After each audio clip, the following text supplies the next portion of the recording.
want to introduce our guest, let's just recap a little bit about the podcast, because I don't know whether everyone knows about the podcast. So Katja and I started the podcast because we realized there's literally no content out there for female business angels.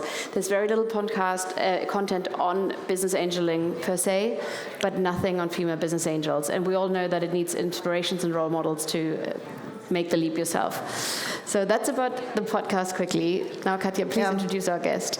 Yeah, and so we are super happy to have Nicole with us today. Nicole, please join us here on stage. It's very cozy. So we're proud to have you here. Nicole Crentsil is founder of Black Girls Fest and of Big Sis Network. Both are organizations to foster female growth, like personal and professional, especially in entrepreneurship and arts. I think your background is absolutely fascinating. You've been named by Forbes magazine one of the 100 women to follow on LinkedIn and Twitter. So if you guys need more input on social media, follow Nicole. And you've been also named 30 under 30 by Forbes in culture and arts category. You're a venture scout for Ada Ventures. You've angel invested in a couple of very exciting startups. And also you sit on the advisory board of Tate Modern, which I think is like super fascinating. Never met someone that young doing that. With major CV envy. So I think it's I think your background is absolutely fascinating. And then just like 20% of it. So it's like culture and angel investing and female empowerment, entrepreneurship. Tell us more about yourself.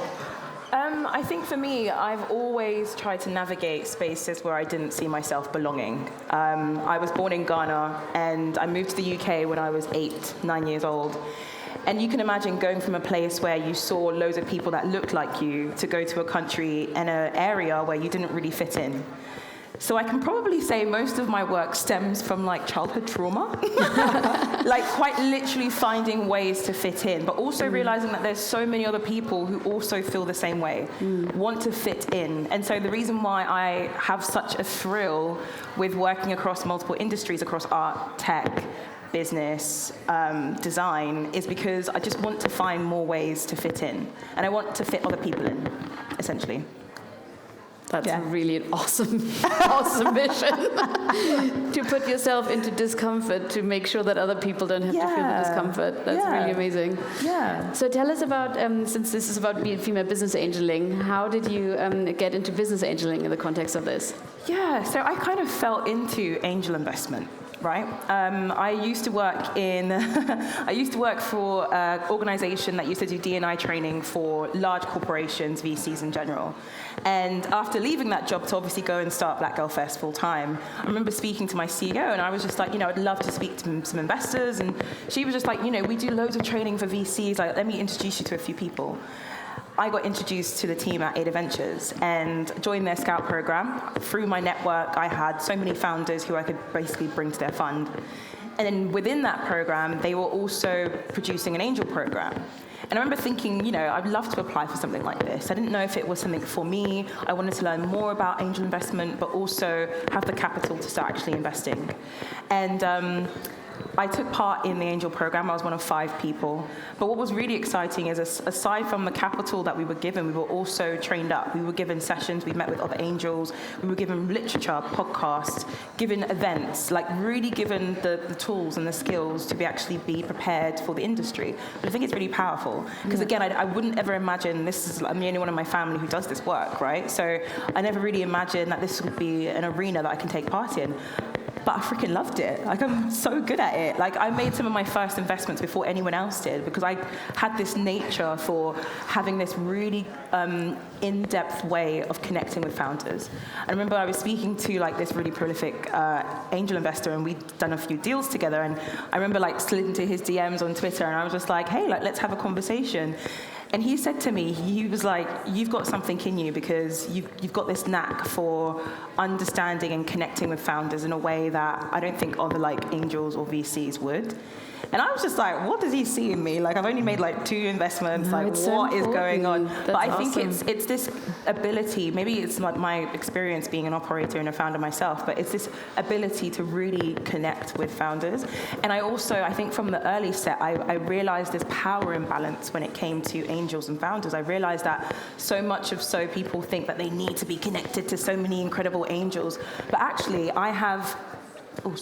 Thank you. I have this really powerful desire to be connected to so many incredible angels, like so many incredible founders. Like I want to be a part of their journey. I want to be a part of their story. I want to connect with them at early stage. I want to build with them. I want to get really scrappy. I want to make connections. I want to introduce them to the right people.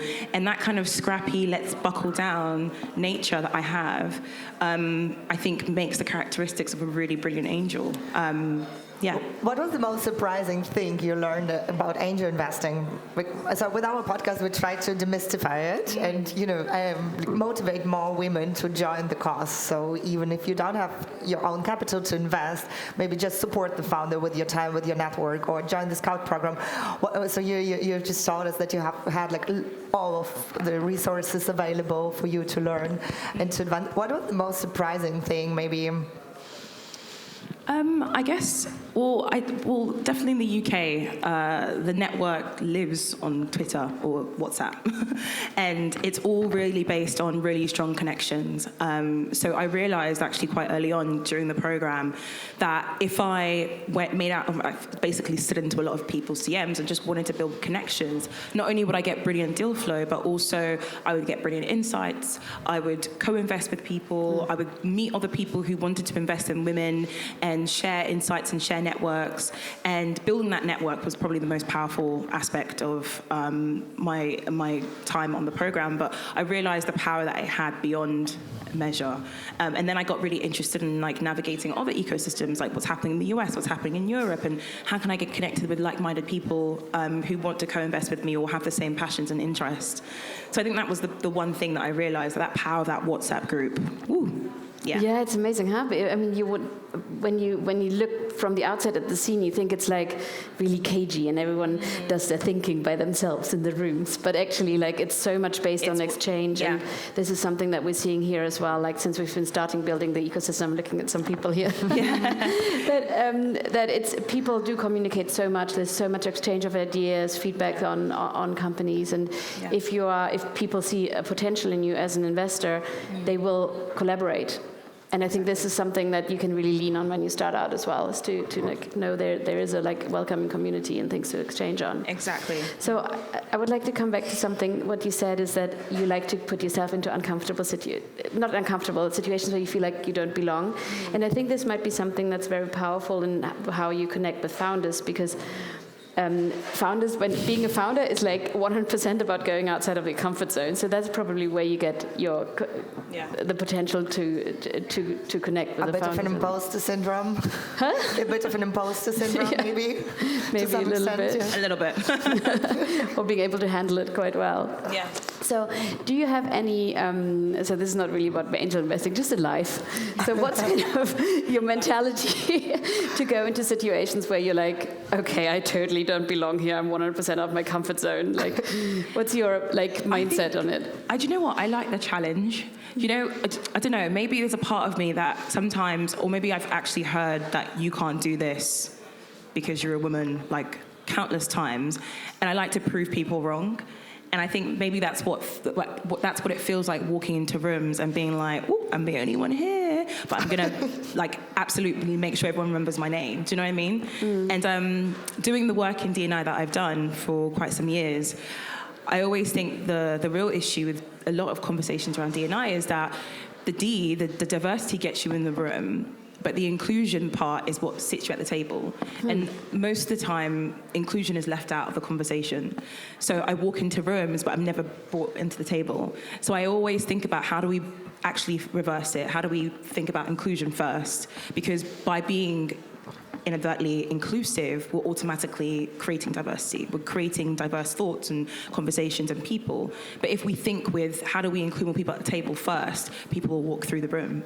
And so I always think, like, how do I challenge people to think differently about the way they perceive me and other people who look like me? And I think I just love to prove people wrong. I think I like to just show them, like, you know what I mean? Like, it's that thrill of, like, let me try and, like, change the way that you and society sees women, black women, visibly active, vocal women, outspoken. I remember my mum once was saying to me, like, she was like, oh, you put too many opinions on Twitter, like, you know, don't say too much. And I was like, Mum, like, obviously she comes from a different generation, but it's kind of like she didn't want me to be too out there and attract too much attention. And it's like, your mum is on Twitter. Too late, Mum. It's too late. I'm speaking at conferences, so I'm kind of out there right now. And I think, I realized that because of that generation, like, there was a lot of quietening of voices. Yeah. And so she was probably used to, like, oh, don't draw too much attention to yourself. And it's like, no, I want the attention. I want people to hear me, because there aren't many people who look like me who are speaking up, and I want to speak. And I think more people should speak and feel empowered to speak. So I think I'm always with that mentality when it comes to my life motto, I guess, and how that seeps into the work that I do. That was one of the motivations also to start Black Girls Fest, correct? Yeah, absolutely. I think I think when we created Black Girl Fest, it was out of desire to see more black women on these stages, right? Wanting to see and hear our experiences, but also to put us at center stage, not to exclude anyone, but to actually be like, let's hear what this community have to say about this topic that affects them. And that felt really revolutionary in 2017 when it started. Everyone was just like, this hasn't ever happened before. Like, why is this so new? But it was really powerful. It really shook the system, but it changed the landscape of the way arts and cultural programming was including more women of color, more black women. And I think that says something about the time of which we were in 2017 when this was first created to now, where it should be, like I always believe, everything that regarding D&I, it should be normalized that we see women of all races and backgrounds having conversations on topics that are pertinent to their experiences. Like, why not? And I think someone asked me, like, oh, when will you stop doing what you do? And I was like, well, when the world changes and we see, like, more equity, equality across the board for everyone, that's when I'll stop. Let's maybe bring up the statistics we were talking about last good old night. Statistics. The 0.0. Yeah, I think that's because there's a couple of some research is being done about women and the lack of investment that goes into women-founded businesses, and across the total 10 years of the total amount invested, I think 1% of capital went to women, and 0.01% went to black women. Like, it's ridiculous. And that's kind of where I saw the challenge when I was on the Angel program, to think about what my thesis would be, like, what kind of women did I want to invest in? Where did I see that what I was saying about, I want to challenge something, I want to prove someone wrong. And it was to see more black women getting investment. Like, how do I change that statistic in some way? How do I push the needle a little bit on that first Angel ticket to then go see a lot of what I've seen now? A lot of the founders who have invested in have gone on to go raise, most recently, Josephine Phillips, who's a brilliant founder of a platform called Sojo, which is, like, trying to revolutionize, like, clothes alterations. She went on to go raise, like, a 2.8 million pre-seed, like, ridiculous. And she's, like, 24, and she's a first-time founder. Amazing. Yeah. So it's things like that where I'm just like, she's in the playing field. She's in the system. She's part of the conversation. And it was through me and other kind of early-stage investors believing in her and actually supporting her, bringing her into the space, do we see now another, changing the statistic day by day, another black woman actually founder by founder. And I think that is where I saw that, again, that challenge of, like, let's change that. Like, I hate that statistic so much. And I want the next 10 years for it to be completely different, so that we see women of all races and backgrounds actually receiving and being a part of this conversation, but actually receiving investment. And something that I was talking about on the walk here was thinking about our definitions of success, right? Definitely in the UK, success right now looks like that big media X raised X million, and it's like very overwhelming for plenty of people. But I think that definition of success sometimes leads us to the same boys club behaviors that we're seeing at the moment. It goes beyond that. It goes beyond just capital. It's very important, but also it goes to access, who you bring up after you, knowledge, the power of knowledge, sharing of knowledge, and what kind of holistic view that we can define to create success. Because as quickly as the media can shine the light on your rays, they can also demystify you, shut you down, and completely disintegrate your entire experience, as we've seen most recently with the press. We were talking about Emily Weiss from Glossier, like crazy ass headlines talking about and completely like diminishing her entire, I don't want to get into it, but you know what I mean. Completely diminishing her power of the way that she was able to completely shape beauty for women, but also be a player in such a powerful industry that was previously led by men. And to have headlines like that, it shows us that there's still so much work to do. If women who are working hard, pregnant, and want to start their life, but still want to play a brilliant role in their business, can be so demystified like that in the press, then you can't use that pinnacle moment of media announcements to be your definition of success, because it can also bring you down very easily as well. So I think we have to almost sometimes reshape that. Does that answer any of the questions that you asked at all? But it's really interesting what you're saying, so don't worry. I went on a tangent. I'm so sorry. It's like, I just want to like throw you a word. Do you know what? Listen. A lot of conversations have just been like swirling in my brain. So I was just like, whoa, what was the question, Nicole? No, but it's so amazing to listen to you, so it's fine. Just keep going. No, but like with all the things that you're doing, so it seems like you're doing so many things. Is there one thing where you feel right now you can have the biggest, like that's your biggest lever of all the levers that you're pulling? Ooh, the one thing. Oh, I do love many things, don't I? Now, what's right now what you feel the movement that you're working with, right? Especially Black female founders. Yeah. Like, what is the one most powerful thing that you can do and anyone can do right now? Connect. I think making those connections is really powerful. I found that, especially with like some of the early stage investments I've made, making the connections for founders who are raising their next round is like really powerful. So through my connections and me making my waves through connecting with people globally, I'm able to make further connections for them. Connecting is powerful, but also connecting people to capital and the right access and knowledge. Like, how do I remember one time one of my founders was like, okay, Nicole, what does a seed deck need to look like? And I was like, cool, let's work it out. You know, and thinking about what metrics do I need to put in this seed deck to make it really stand out. And without that support and a knowledge from other people in my network, me leaning on so many others to found that support, it wouldn't have happened. So building those strong connections, I think, is really powerful for myself and for the founders that I'm working with. And I think for anyone in the room who wants to be like, how do I support founders who don't look like me, who don't have the same background as me? How do I make the most impact right now, today? Build some strong connections for them, like open some doors. It's very easy. It's the one thing that we can all do. Even if there's the question over like the lack of access to capital, the one thing you can do is be like, A, meet B. Yeah, and it can be so powerful. I think it's the coolest thing when you like connect to people and you've literally all you've done is write a WhatsApp. Yeah. And then suddenly like, oh look, I have a new job. It's like, whoa. I mean, it literally can change lives. Yeah, it really can. Yeah. I'm really curious how you can, because we never had a cultural curator and business angel at the same time on our podcast. So we had creators, we had VCs turned angels, entrepreneurs, like a wild range. But how do you, I mean, you're like very knowledgeable in modern art, and so you're curating like expositions, and you're also into design. How do you combine like this expertise with, you know, connecting the founders and empowering them?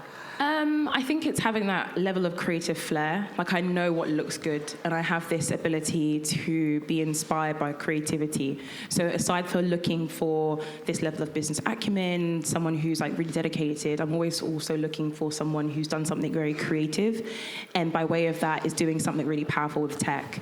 And I think that is something that really draws me to. Someone asked me, like, well, how does your investment thesis go? Like, how do you make those connections? Yeah. I'm really drawn to like founders who were doing some really sexy things with tech. I'm just like, what are you doing over there? That looks really cool.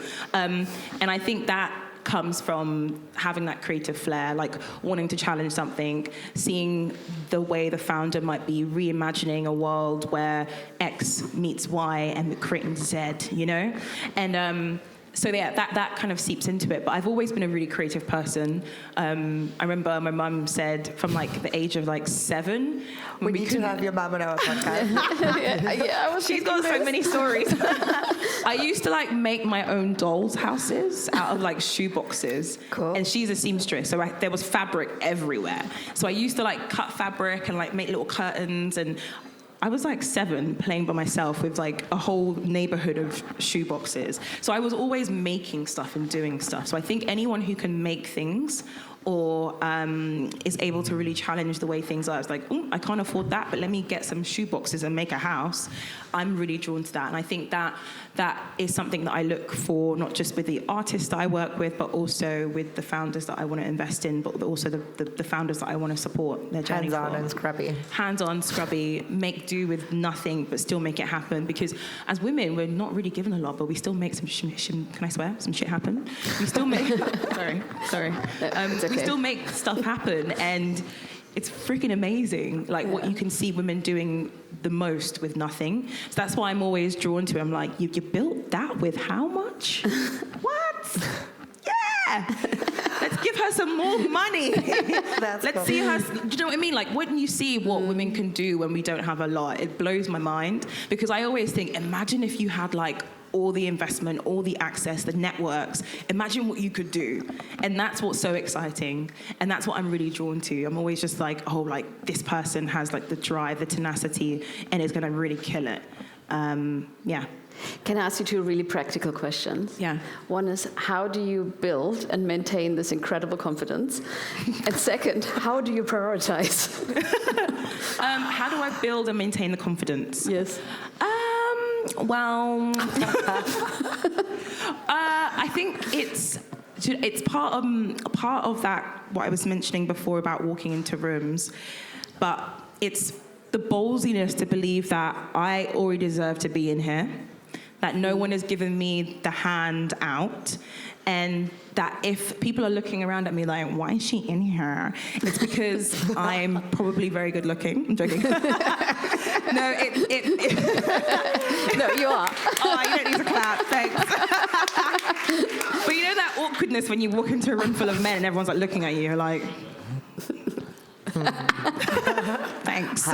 No, I'm joking. I'm definitely engaged. But you know, it's that energy of like, well, if they're looking at you, you better say something sick. You better like blow their minds with like your knowledge. You better like just really run that room, and everyone will leave knowing that was that girl that was just speaking. Do you know what I mean? I think having that confidence is something that I always. I nurture, like I really test it. I throw myself in situations where I would feel uncomfortable, where I would want to just be in the corner and not talk to anyone.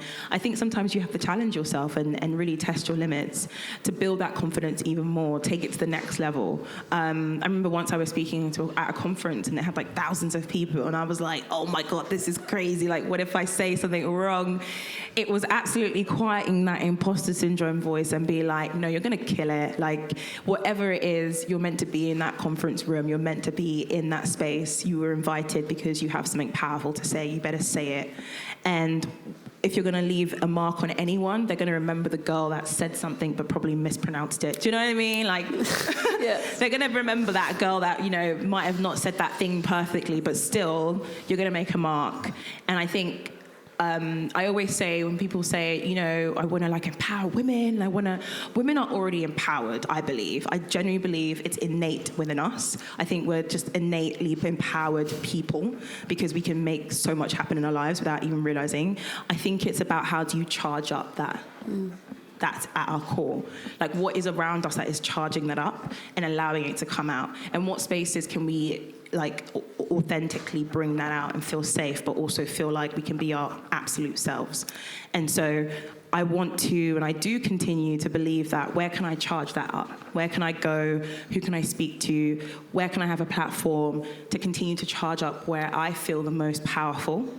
And that builds confidence within me. That's a good strategy to find, like, to know yourself and to find your energy source. I mean, it can be very different if you're like an introvert, extrovert, depending on your life stage, what you need, but still to make it a stretch, right? Yeah. So you have to feel comfortable, but like, prove people wrong. I should start asking founders that, what's your energy source? What's That's your energy really source? Like, where'd you get? And I think that helps with the second question in terms of like prioritizing, because I very much feel like people always say, "Oh, Nicole, you do so many different things. How do you prioritize?" And I was like, I only do the things that I love. So if I was upset about what I did, I wouldn't be doing it. And actually, I love everything that I do, so I put in the hours because I know that it's going to make a difference, or I'm really like driven by it. That's my core. And that by doing that core work, I'm already charging myself up, but also I'm prioritizing what's important to me, and that always is what charges me up first. That's really good. And I mean, you're totally on a mission. You actually have different missions, so this is like really impressive. But we always ask like a very deep question towards the end of our podcast. Yeah, which is like, if you could change just one thing in this world, this taps into prioritization a bit, like what would it be if you could just pick one? What would you change on this planet, in our like, human race? That's a big question. I know. I warned you yesterday. Where do we start? Oh my God. If I could change one thing in this entire world, it would be... there's so many different things. I would probably completely demystify, reverse engineer, completely deconstruct this entire ecosystem and rebuild it from the ground up.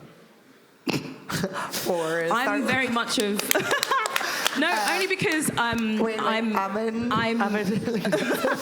very much of... I follow on the words of thinkers and writers before me, thinking about the master's tool cannot rebuild the master's house. You can't rebuild something that has been designed to oppress you to work for you. You have to quite literally break it all down and start again. I'm a builder, I'm a thinker.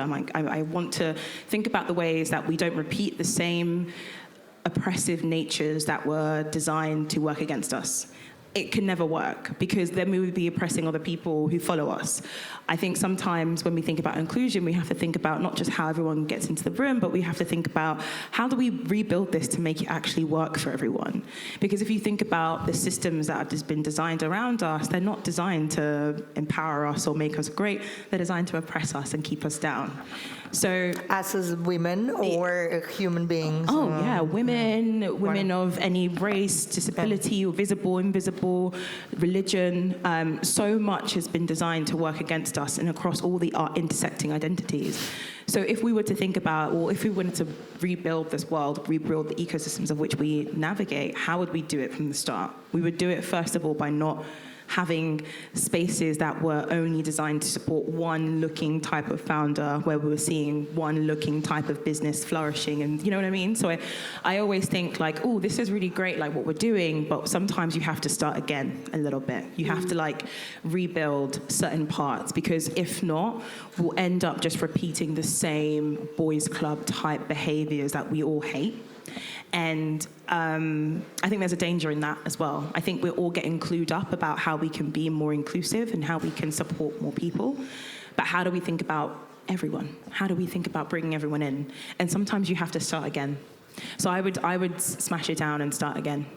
And I think there is an opportunity to do that. I do. I think when things don't work and haven't worked for years, and we're trying to like chop and change things, is it going to get us to the end result we want? Or do we need to rethink this? Do we need to be quite radical and just be like, imagine if we just started again?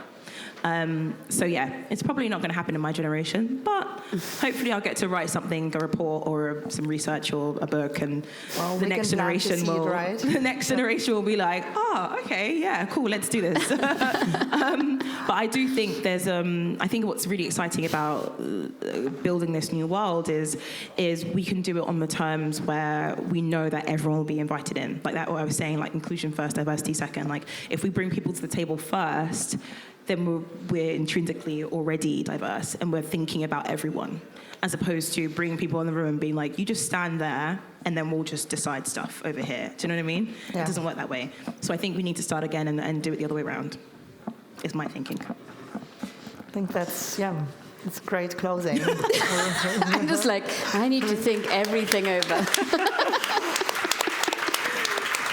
Thank you. Well, it's been so amazing to have you. I really want to get your mom on because Please. because I think just the confidence that you exude and the energy is so cool, and it must come from somewhere because it's incredible. Thank you. And yes, I really hope that you keep going on your path and that you move as many amazing things as you can. And thank you. We'll be cheering from the sidelines and hopefully work on the same projects together. Yeah. And let's pave the way for the next generation. Everyone, give it up for Nicole. Thank you.